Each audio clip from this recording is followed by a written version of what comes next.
কাটলিচড়ায় প্রাণঘাতী হামলা, ৩ অভিযুক্ত গ্রেফতার, পলাতক অনুপম দেবের খোঁজে পুলিশ। কাটলিচড়া থানাধীন এলাকায় গত 25শে জানুয়ারি রাতে সংঘটিত প্রাণঘাতী হামলার ঘটনায় হাইলাকান্দি পুলিশ বড়সড় সাফল্য অর্জন করেছে। ঘটনায় জড়িত 4 অভিযুক্তদের মধ্যে 3 জনকে গ্রেফতার করতে সক্ষম হয়েছে পুলিশ। উল্লেখ্য, ওই রাতে গোপী দেব, বিশাল দেব, বাপন দেব ও অনুপম দেব নামে 4 ব্যক্তি রেস্তোরাঁ মালিক রিঙ্কু চৌধুরী ও তার ভাই টিঙ্কু চৌধুরীর বাড়িতে গিয়ে প্রাণঘাতী হামলা চালায়। গুরুতর আহত অবস্থায় রিঙ্কু চৌধুরীকে তৎক্ষণাৎ শিলচর মেডিকেল কলেজ হাসপাতালে ভর্তি করা হয়। ঘটনার পর টিঙ্কু চৌধুরী কাটলিচড়া থানায় 4 জনের বিরুদ্ধে মামলা দায়ের করেন। মামলার পর থেকেই অভিযুক্তরা আত্মগোপনে ছিল। পুলিশ তদন্ত চালিয়ে তাদের চিহ্নিত করে 3 জনকে গ্রেফতার করতে সক্ষম হয়। তবে চতুর্থ অভিযুক্ত অনুপম দেব এখনো পলাতক রয়েছে এবং তাকে গ্রেফতারের জন্য পুলিশের তৎপরতা অব্যাহত রয়েছে। এদিকে টিঙ্কু চৌধুরী দ্রুত পদক্ষেপের জন্য হাইলাকান্দি পুলিশ প্রশাসনকে আন্তরিক ধন্যবাদ জানিয়ে অভিযুক্তদের বিরুদ্ধে কঠোর থেকে কঠোরতর শাস্তির দাবি জানান।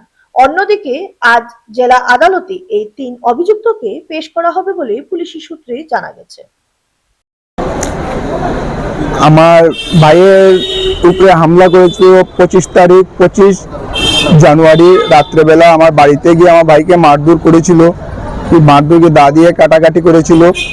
তাই আমি কেস এফআইআর করেছিলাম, কিন্তু আজকে লেট হয়েছে অনেকদিন পর। আজকে 17, 18, 19 দিন হয়েছে, কিন্তু আজকে ওরা ধরা পড়েছে, অ্যারেস্ট হয়েছে। তাই আমি প্রশাসনের কাছে অনেক ধন্যবাদ, বিশেষ করে আমাদের হাইলাকান্দি সুপারিনটেন্ডেন্ট স্যারের কাছে কৃতজ্ঞ যে এত সুন্দর আমাকে ন্যায় দিয়েছে। প্লাস আমাদের প্রশাসনের প্রতি আমার ভরসা ছিল, যেটা আমি আজকে ভরসাটা পেয়েছি।